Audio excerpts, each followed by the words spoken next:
Hey, you got your little wave to the families in. That's great. Good evening, gentlemen. It really is an honor to be here with both of you. I would like to begin with Lydia on a rather somber note. 1 month ago tonight, on the anniversary of 9/11, Ambassador Chris Stevens and 3 other brave Americans were killed in a terrorist attack in Benghazi. The State Department has now made clear there were no protesters there. It was a pre-planned assault by heavily armed men. Wasn't this a massive intelligence failure, Vice President Biden? What it was a tragedy.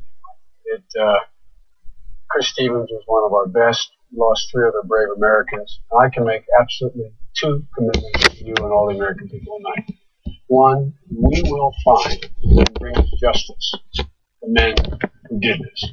And secondly, we will get to the bottom of it, and wherever the facts lead us, wherever they lead us, we will make clear to the American public, because whatever mistakes are made will not be made again. When you're looking at a president, Martha, it seems to me that you should take a look at his most important responsibility. That's caring for the national security of the country. The best way to do that is take a look at how he's handled the issues of the day. On Iraq, the president said he would end the war. Governor Romney said that was a tragic mistake. We should have left he ended it. Governor Romney said that was a tragic mistake. We should have left 30,000 troops there. With regard to Afghanistan, he said he will end the war in 2014. Governor Romney said we should not set a date, number 1, and number 2, with regard to 2014, it depends. When it came to Osama bin Laden, the president, the first day in office, I was sitting with him in the Oval Office. He called in the CIA and signed an order saying my highest priority is to get bin Laden. Prior to the election, prior to him being sworn in, Governor Romney was asked a question about how he would proceed. He said, I wouldn't move heaven and earth to get bin Laden.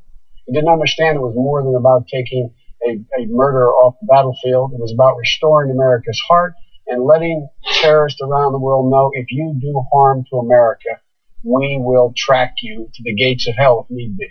And lastly, the President of the United States has led with a steady hand and clear vision. Governor Romney, the opposite. The last thing we need now is another war. Congressman Ryan. We mourn the loss of these 4 Americans who were murdered.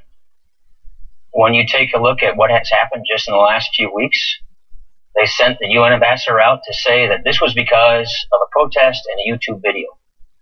It took the president 2 weeks to acknowledge that this was a terrorist attack.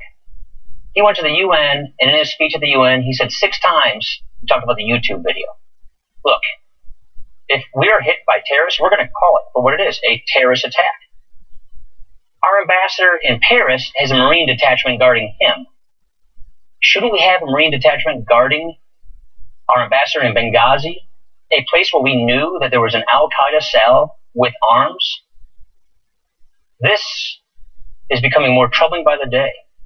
They first blamed the YouTube video. Now they're trying to blame the Romney-Ryan ticket for making this an issue. And with respect to Iraq, we had the same position before the withdrawal, which was we agreed with the Obama administration. Let's have a status of forces agreement to make sure that we secure our gains.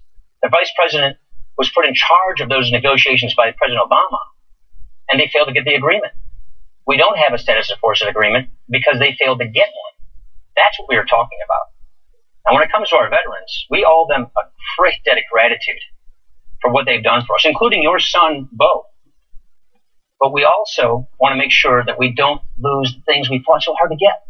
And with respect to Afghanistan, the 2014 deadline, we agreed with the 2014 transition. But what we also want to do is make sure that we're not projecting weakness abroad. And that's what's happening here. This Benghazi issue would be a tragedy in and of itself. But unfortunately, it's indicative of a broader problem. And that is what we are watching on our TV screens is the unraveling of the Obama foreign policy, which is making the world more chaotic and us less safe. I just want to talk to you about right in the middle of the crisis. Governor Romney, and you're talking about this again tonight,